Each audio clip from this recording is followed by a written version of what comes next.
নমস্কার, good morning, শুভ সকাল। কেমন আছেন সবাই? আশা করি সবাই খুব ভালোই আছেন আর খুশি আছেন।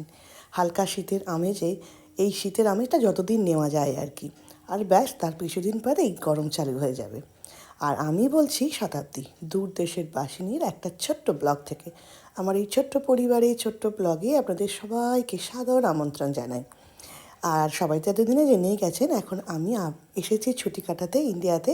ঠিক ছুটিও নয়, একটা মহান গুরুদায়িত্ব। ছেলের উপনয়ন বলে এসেছি। আর মূলত আমি কানাডার অ্যাডমিন্টন বলে একটা জায়গায় থাকি, আর কানাডার ভিডিও শেয়ার করে থাকি ছোটোখাটো আমাদের দিনগুলো কেমন কাটে সেই সব নিয়ে। আর এছাড়াও অনেক ইনফরমেশান।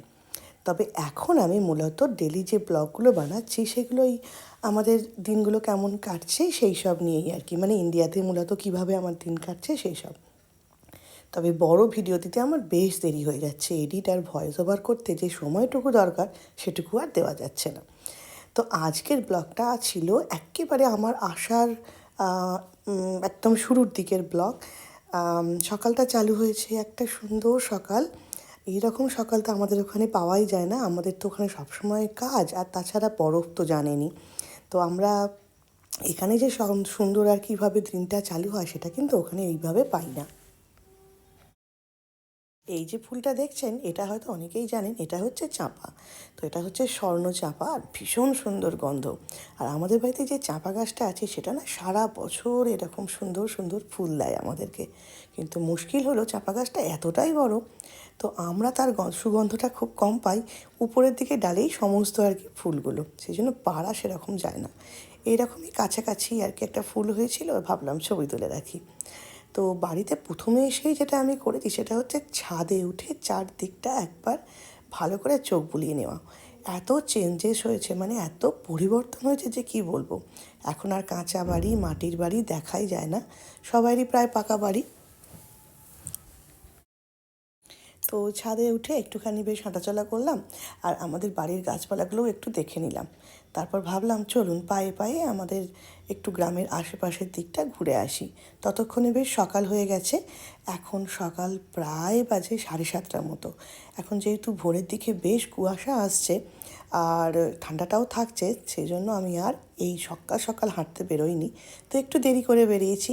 আর গ্রামটা সবে এখন এই ঘুম থেকে উঠে চোখটাকে একটুখানি কচলে জাস্ট ঘুম ভাঙছে বলা যেতে পারে।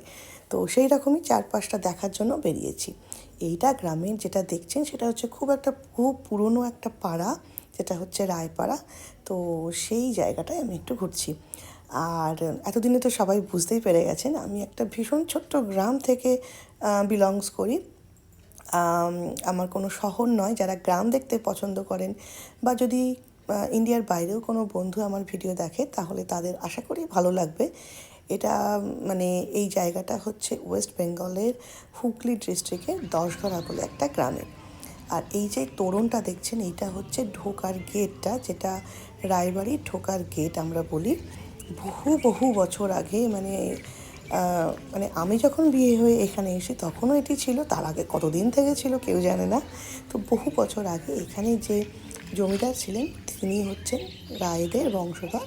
তো এখন তাদের বংশের কেউই প্রায় সেরকম নেই। তো এই জায়গাগুলো রয়ে গেছে, অনেক ভেঙে গেছে, অনেক চেঞ্জেস হয়ে গেছে, অনেক জায়গা জবরদখলও হয়ে গেছে। তো তবু এই তোরণগুলো কিন্তু এখনও স্বমহিমায় বিরাজমান। তো ওইখান দিয়েই একটুখানি হাঁটাচলা করছিলাম। তারপর চলে এলাম হাঁটতে হাঁটতে বেশ গ্রামের যে আমাদের ফসলের যে ক্ষেত হয়, এখন তো সব জায়গাটাতেই আলু বসিয়েছে, আলু, সর্ষে, এই সমস্ত জায়গাগুলো দেখতে বেশ ভালো লাগে। তখন এই যে ভিডিওগুলো করে রাখার একটাই উদ্দেশ্য, অন্য সবার সাথে সাথে আমারও কিন্তু এই ভিডিওগুলো যখন আমি পরে দেখবো আমাকে খানিকটা অক্সিজেন দেবে, সেই জন্য। এই পায়ে পায়ে মানে ওই তোরণটার ভেতর দিয়ে যদি ভেতরে আসা যায় তাহলে কিন্তু অনেক সুন্দর জায়গা, মানে অনেক সুন্দর জায়গা আছে। এই পুরো জায়গাটাতে আর কি পাম টি দিয়ে ভর্তি ছিল। এখন তো দেখছি বেশ কয়েকটা এখনও আছে আর কি। অনেক স্কুল তৈরি হয়ে গেছে, এখানে ডাকঘর আছে, একটা ছোট হেলথ সেন্টারও দেখলাম এর ভেতরে হয়েছে আর কি। তো ওই রাস্তাটা বেশ ফাঁকা ফাঁকা, লোকজন নেই বললেই চলে। এইখানে এসে রাস্তাটা দুভাগে ভাগ হয়ে যাচ্ছে। তো একটা চলে যাচ্ছে সোজা, ওইদিকে গেলে স্কুলের দিঘির দিকটা পড়বে, ওদিকটা আমি যাব না। আমি চলুন এই দিকে দেখে আসি আপনাদের আমাদের রায়বাড়িটা। তো রায়বাড়ির এই দিকটা গেলে পরে প্রথমেই দোল মঞ্চ। তো চলুন এই দিকটা দেখি, এটা ঝিলবাড়ি বলে। তো এই ঝিলবাড়ি নিয়ে অনেক আগে অনেক অনেক গল্প শুনেছি, অনেক ভুতুড়ে কর্মকাণ্ডও শুনেছি। তো সেসব অনেক আর কি পুরোনো দিনের গল্প এখনও দাঁড়িয়ে আছে ঝিলবাড়িটা। সত্যি সত্যি দেখলে বেশ গা ছমছম করে। লোকজন সেরকম এখানে এদের বংশধর কেউই তেমন নেই। অনেক জায়গাপত্রই সেই জন্য দেখছি আর কি বেহাতে চলে গেছে। এই জায়গাটাতে কিন্তু আমি ছেলের উপনয়নের জন্য নাচ বাড়িটাকে আমরা রেন্টে নিয়েছি, কেননা তাহলে জমিদারের ব্যাপার মানে বাড়ির ভেতরটাও আমরা কিছুটা দেখতে পাবো সেই জন্য। আর এদিকে আছে একটা বড় টাইপের পুকুর, যেটাকে ঝিল আর কি বলে। তো শোনা যায় নাকি এখানে স্বর্ণ মুদ্রায় ভরা এক ঘোড়া এর মধ্যে নাকি প্রতিষ্ঠা করা হয়েছে আছে। তো সেটা কেউ কোনো দিন দেখেনি, সবটাই আর কি ওই গল্প, কথিত গল্প। এই সমস্ত গল্পের মধ্যে দিয়েই কিন্তু আগেকার দিনে দেখবেন এই বাড়িঘরের গুলো আর কি বেঁচে থাকে। তা ওই দিকটা সেটা হচ্ছে দোল মঞ্চ। বেশ ভাঙা পুরনো, দেখলেই বোঝা যায়, ঢুকতে ভয় তো করেই, আর তাছাড়া বড় কিন্তু তালা ঝোলানো। আর এইখানে ধরুন আজ থেকে কত কত বছর আগে কতই না লোকজন ছিল, সবার কত গল্প ছিল, কথাবার্তা ছিল, এখন সবই নিস্তব্ধ।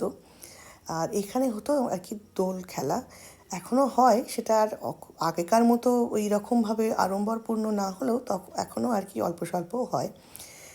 এদিকে আছে যেমন গ্রামের ওই সবুজ গাছের মধ্যে দুটো ছোট ছোট বেশ ভালো পুকুর। আর দেখুন আপনাদের দেখাচ্ছে এই জায়গাটা নিয়ে এসে, এই থামগুলো দেখেছেন কি সুন্দর কারুকার্য করা। আগেকার দিনের যে যারা আর কি মানে তখন তো এত কি বলবো ইঞ্জিনিয়ার পড়ে ইঞ্জিনিয়ার হওয়ার ছিল না, কিন্তু তারপরেও দেখুন এই স্থপতি এই মানে এত সুন্দর কারুকার্য সত্যি সত্যি দেখার মতো।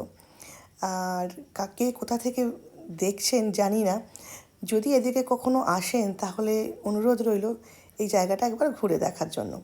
এই পুজোর সময়, দুর্গা পুজোর সময় কিন্তু এখানে ভীষণ ভিড় হয়, গাড়ি টাড়ি রাখাও যায় না, এতটাই ভিড় হয়। বিভিন্ন কলকাতা থেকে বা অন্যান্য শহর থেকেও কিন্তু এখানে দুর্গা পুজো দেখতে আর কি আসে অনেক লোকজন।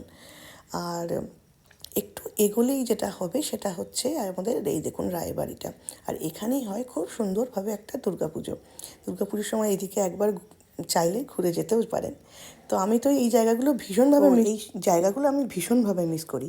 তো একবার দুর্গাপুজোর সময় এসেছিলাম, মানে এখানে তখন হেঁটে যাওয়াটাই ভীষণ বিপজ্জনক হয়ে গিয়েছিলো, এত ভিড় কি বলবো। তো অনেক অনেক জায়গা থেকে এখানে তখন লোকজন আসে এই আর কি বনেদি বাড়ির দুর্গা পুজো দেখার জন্য। চলুন এই জায়গাটা দেখাই, কি অদ্ভুত জায়গাটা, এত সুন্দর যে কি বলবো। ওপর দিক দিয়ে কি সুন্দরভাবে বারান্দা করা, আর দেখুন ঘাটগুলো কি সুন্দর বাঁধানো, আর নিচ দিয়ে রাস্তা। মানে তখনকার দিনে তো এত ইঞ্জিনিয়ারিং কোথা থেকে যে জানলো, কী করে যে হলো, আর এখনও বছরের পর বছর কত দিন এইভাবেই কিন্তু দাঁড়িয়ে আছে। আর কি সুন্দর চাতাল মতো করা, দেখুন এখানে দাঁড়ালে বৃষ্টি থেকে কিন্তু মাথাটাও ভিজবে না, আর খুব সুন্দর। আর এটা হচ্ছে ওই তোরণটা যেখান দিয়ে আমরা ঠাকুর পুজোর সময় এই দরজাটা দিয়ে ঢোকা হয়। এখন একটা মস্ত বড় তালা লাগানো। এখানে এই দেখাশোনার জন্য নিশ্চয়ই কোনো লোকজন আর কি ওরা ঠিকঠাক করে রেখেছে, আর নিত্য সেবাও দেওয়া হয়। এখানে যে আর কি ভগবান এদের যেটা পূজিত হন, এদের যেটা বংশ পরম্পরায় যে ঠাকুর পূজিত হন সেটা হচ্ছে রাধা গোবিন্দ। তো তার জন্য আলাদা করে জমি টমি সমস্ত কিছুই ব্যবস্থা করা আছে, নিত্য সেবারও এখানে আয়োজন হয়। তবে যেহেতু এখন সকাল, দেখতেই পাচ্ছেন চারিদিকে একটা লোকও দেখতে পাবেন না। তো শহর থেকে এলে এই গ্রামগুলোতে যেন মনে হয় সময়টা একেবারে যেন থমকে দাঁড়িয়ে আছে। আর এই হচ্ছে যে গাড়ি বারান্দার কাছ থেকে আমি ছবিটা তুলছি, ওপরটা দেখুন কি সুন্দর নকশা করা বারান্দা, আর নিচ দিয়ে এমনি রাস্তা আর কি। তো একটা সময় ভাবতে পারেন যে এখানে কত লোকজনের আনাগোনা ছিল, এই যে ঘাটে বসে হয়তো কত লোকজন গল্প করত। এখনও বিকেলে কিন্তু আশেপাশের লোকজন এখানে এসে গল্পের জমায়। তো মানে পুজোর আগে আগে এই জায়গাগুলো আর কি বেশ সুন্দর করে সাজানো টাজানো হয়, রং টংও করা হয়। তো সেসব সবকে আর কি মানে এদের নিজস্ব লোকজন না থাকলেও অনেক আর কি কর্মচারী এখনও আছে, তারা আর কি হেল্প টেল্প করে এইসব ব্যাপারে। আর ওই দূরে যেটা তো আপনাদের দেখালামই, এটা হচ্ছে সেই দোল মঞ্চ। মানে আগে এখানে দোল খেলার সময় আর কি, তো এখানে দোল খেলা হতো আর কি। আর দুদিকে দুটো বড় বড় পুকুর, তার মাঝ দিয়ে গেছে রাস্তা। ঠিক সিনেমার শুটিংয়ের মতো লাগছে না? আগেকার যে এই পুরনো যে বাড়ি বা রাজবাড়ি বা জমিদার বাড়ি তাই যাই বলুন না কেন, এর প্রত্যেকটা ইঁটে দেওয়ালে প্রত্যেকটা ঘরে কতই না গল্প জমে আছে, কত রকমের কথোপকথন এখানে রয়ে গেছে। এখনও কান পাতলে সেই সব গল্প বোধহয় শোনা যায়। আশপাশের লোকজনের মুখে এর অনেক রকমের কাহানি কিন্তু শুনতে পাওয়া যায়।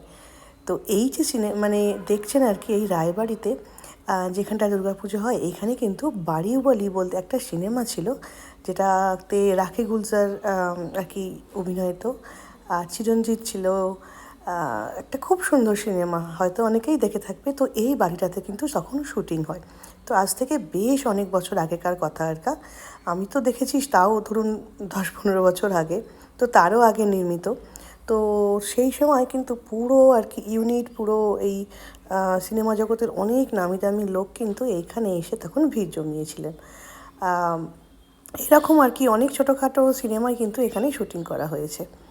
তো এত সুন্দর নকশা বা এত আর কি সুন্দর জায়গাটা কি বলবো। আর এখন যেহেতু ভোরের দিকে আমি এসেছি, সেই জন্য একেবারে মানে নির্জন লাগছে জায়গাটাতে। তো যদিও অনেক জায়গা এখন আর কি ওরা বিক্রি টিক্রি করে দিয়েছে, বা অনেক স্কুল হয়ে গেছে, অনেক লোকজন বাড়িও করে টোরে নিয়েছে, তবু এখনও যা পড়ে আছে সেটাও কিন্তু নেহাত কম নয়। তো এমনিতে তো এই জায়গাটাতে দেখলে আপনার আসলে মনে হবে একদম একটা পুরনো পাতি জায়গা, কিন্তু পুজোর সময় কিন্তু এখানটা ভীষণ ভালো লাগে। তো যাই হোক, আমার এবার ঘোরা হয়েও গেছে। এবার আমি ফিরবো বাড়ির দিকে। এই যে গেটটা, এই গেটের মধ্যে দিয়ে আমরা ঢুকেছিলাম। দেখুন কত পুরনো আগেকার গেট, কিন্তু এখান দিয়ে সমস্ত আর কি গাড়ি টাড়ি চলাচল করে সব নিচ দিয়ে আর কি। তো চলুন, এবার এসে গেছি বাড়ি। তো বাড়ির কাছে আমাদের ভেতরটা, মানে বাউন্ডারির ভেতরটা কীরকম সেটা একটু দেখাই আপনাদের ঘুরিয়ে। তো প্রচুর আমাদের বাড়িতেও প্রচুর গাছপালা, যেহেতু গ্রাম সেই জন্য প্রচুর গাছপালা দিয়ে ঘেরা। তো গরমকালে কিন্তু একদম সেজন্য কষ্ট হয় না। এদিকে এখন একটা পুরনো ঘর আছে, যেটা কি বহু আগে একটা আমাদের দুটো গরু ছিল, তখন ওই গোয়ালশালা হিসেবে ব্যবহার করা হতো। এখন আর সেসব কিছুই নেই, জাস্ট পরিষ্কার করে রাখা আছে জিনিসপত্র আর কি থাকার জন্য। বাড়ির ভেতর 3-4টে আম গাছ ছাড়াও আছে 2-3টে নারকেল গাছ, বকুল গাছ, জামরুল গাছ, লিচু গাছ, আর সবথেকে পুরনো আর খুব বড় এই যে দেখছেন সেটা হচ্ছে মেহগিনি গাছ, যেটা বাবা আর কি অনেক আগে বসিয়েছিল। আর আমি যখন বিয়ে হয়ে এসেছি তখন সেটা লিকপিক করছে। তো এখন আমাদের সাথে সাথে মানে আমাদেরও যেমন স্বাস্থ্য বেড়েছে, তেমন মেহগিনি গাছটারও স্বাস্থ্য কিন্তু বেশ সুন্দর হয়েছে আর কি, এখন অনেক বড় সড়ো হয়ে গেছে। আর এই যে গাছটা দেখছেন লম্বা মতো উঠে গেছে একদম স্তম্ভের মতো, এটা হচ্ছে চাঁপা গাছ, কর্তা বসিয়েছিল বহু আগে। তো সেটাও এরকম আর কি বহু কাল ধরে আছে আমাদের সঙ্গে, সেই জন্য একেবারে লম্বা চওড়া হয়ে গেছে। আর নিচের দিকে ডালগুলোতে একদম আমরা ফুল পাই না, সব ফুলগুলোই একদম ওপরের দিকে। আর ভেতরটা আবার কোনো দিন আবার সুযোগ করে আপনাদের সাথে দেখাবো। এখন যাই, বাড়িতে আবার ছোটোখাটো কাজ দিয়ে আবার চালাতে হবে। এখন আর কেউ নেই, মা আর আমি, তো কাজ কমই, তবু সকালের কিছু কাজ তো থেকেই থাকে। আর বেশ ভালোই আমার ছুটিগুলো কাটছে, একদম অন্যরকম। সকালে উঠে কাজে যাওয়ার তাড়া নেই, কুয়াশা বা বরফের মধ্যে দিয়ে গাড়ি চালানো নেই, কাজের জায়গায় যে আলাদা করে টেনশান থাকে আপনার কাজগুলো ঠিকঠাক হচ্ছে কি না, বা কোনো কমপ্লেন তো হলো না, বা এই জাতীয় যে টেনশানগুলো থাকে সেইগুলোও নেই। বেশ আছি ভালো, একদম মনে হচ্ছে দুনিয়ার মানে পৃথিবীর অন্য প্রান্ত থেকে অন্য প্রান্তে পৌঁছে গেছি। পাখির কলরবে ঘুম ভাঙছে, উঠেই বেশ মায়ের হাতে চা পাচ্ছি। আহা, এর থেকে ভালো জীবন আর কি চাই বলুন তো। রিটায়ারমেন্টের পর প্রবাসীদের কে কীরকমভাবে থাকতে চায় জানি না, কিন্তু আমার এখনও পর্যন্ত মনে হয় বোধহয় রিটায়ার করলে আমি আবার এই গ্রামে ফিরে পড়বো। কেননা গ্রামের একটা নিজস্বতা আছে, একটা কি বলবো আপনাপন আছে, যেটাকে আমরা হয়তো বাইরে গেলে ভীষণভাবে মিস করি। এখানে সবার কথাবার্তা গল্পতে কী করে যে দিন কেটে যায় বোঝাই যাচ্ছে না। দেখুন না, আস্তে আস্তেই হয়ে গেল আমার প্রায় 5-7 দিন, কিন্তু এত ব্যস্ত হয়ে যাচ্ছি যে এই আপনাদের মানে ভয়েস ওভার করে দেওয়াই হচ্ছে না এডিট করে, কেননা সবাই কেউ না কেউ দেখা করতে আসছে, তো হই হই করে দিনগুলো কেটে যাচ্ছে। আজকের ভিডিও আমার এইটুকুই থাক। আবার ছোটোখাটো কোথাও গেলে এখানকার গ্রামের ভিডিও আমাদের সাথে আবার শেয়ার করব। ততদিনের জন্য ভীষণ ভালো থাকবেন, খুশি থাকবেন। যদি ভালো লাগে লাইক, শেয়ার, কমেন্ট করে জানাবেন কে কোথা থেকে দেখছেন। আর যদি আমার কাছে কোনো প্রশ্ন থাকে সেটাও জানাতে ভুলবেন না যেন। আজ তাহলে রাখি, আবার দেখা হবে। Bye bye, thank you for watching.